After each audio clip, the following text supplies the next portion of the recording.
Hey there, this is Sven from the ePreneur show, the podcast where we find super duper awesome people and we pick their brains from their golden nuggets of information.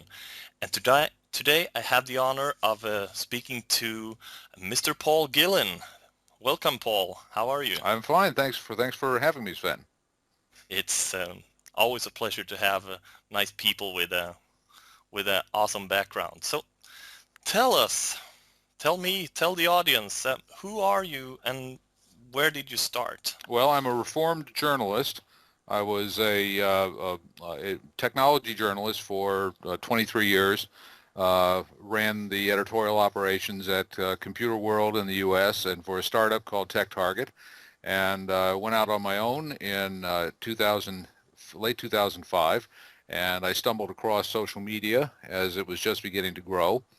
I began writing about it, which is how I learn, and I began writing some books, have published 4 books on the topic of various aspects of social media marketing during the last 6 years, and developed a particular interest in business-to-business applications. So that was the subject of my third book, Social Marketing to the Business Customer.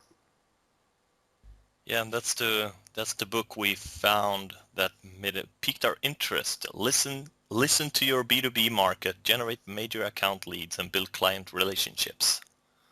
Can you tell us more about that book? Well, that was really a combination of my interest in social media and my background in business-to-business media. As I said, 23 years in publishing. I worked solely in the B2B realm, specifically serving technology markets, but the factors are very similar across other B2B markets. I felt that social media, and my first 2 books were of a general nature about social media, but I felt that social media was being uh, misunderstood as it applied to B2B conditions. People were assuming that business-to-consumer applications of social media applied just as evenly to B2B scenarios. And I was surprised, I think, I was at a conference in 2010 and asked, someone in the audience asked how many people in this audience are in B2B marketing, and over half the hands went up. And it occurred to me that these people were getting lots of consumer case studies and advice that didn't really apply to their situations. So set out with my co-author, Eric Schwartzman. We got together and decided that we would look at the specific characteristics of B2B markets that demanded a somewhat different approach to social media. And those characteristics are that B2B markets are value-driven. They are not driven by style or fashion or taste, but rather by value for the dollar. Often the decisions are long-term decisions. Companies form alliances with their suppliers that last for a long time. There's a great deal of information that is exchanged both before and after the sale. And in fact, in B2B relationships, the sale is the beginning of a process, whereas in most consumer markets, the sale is the end of a process. So that really is the beginning of a relationship that will lead to more, that will last for a long time and have a great deal of information that is derived from it, information that keeps the relationship going and leads to further sales and more business. So the type of tools that you use in a B2B scenario are different, and the way you use them are different. For example, Facebook, which is enormously popular as a consumer social network, is much less useful in a B2B scenario, whereas the LinkedIn social network is the preferred social network of B2B marketers. So the tools are different, and the way you interact is different because it's not about delivering a message. It's about creating a relationship, and often there are many voices involved, and there's a great deal of information that's exchanged. Yeah, well, would you say that it's more focused on the what do you say, ROI, when you are business to business than when it comes to well, normal regular customers?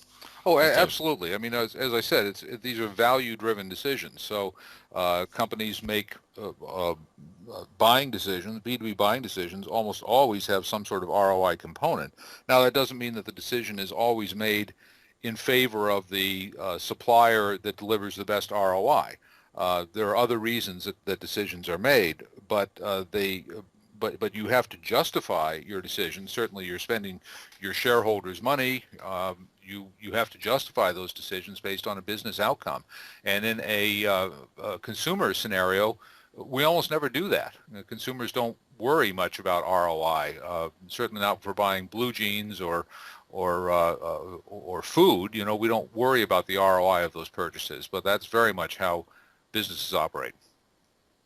so basically the difference is that we are handling our own money, and in a business where you have a responsibility to shareholders and to a boss or something like that. In general, B2B decisions are made with a great deal of thought, and that's not true of many B2C decisions, because consumers buy things all the time on impulse, and it's not a lot of Hmm. there's not a lot of money involved, so they don't think much about them. But that's not how businesses operate. Yeah. So there's a lot more work involved beforehand, and once you sign the deal, you're starting to really work. And when it comes to B2C, it's a lot of work up front, and once the sale is through, it's just close the deal basically, and then you walk home.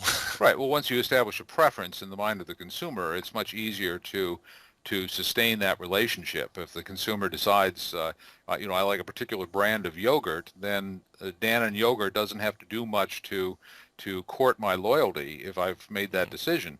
Um, in Yeah, in right. in business decisions, the loyalty you have to continually prove to your customers that they made a wise decision in working with you. So that after the sale relationship is critical. Yeah, so yeah, so if you screw up in a B2B situation, you are basically you're gone.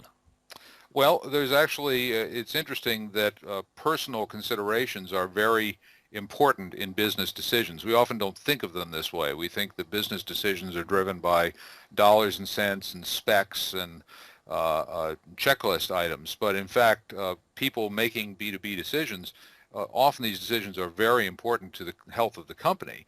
And a bad decision can have dire consequences for the person who makes it.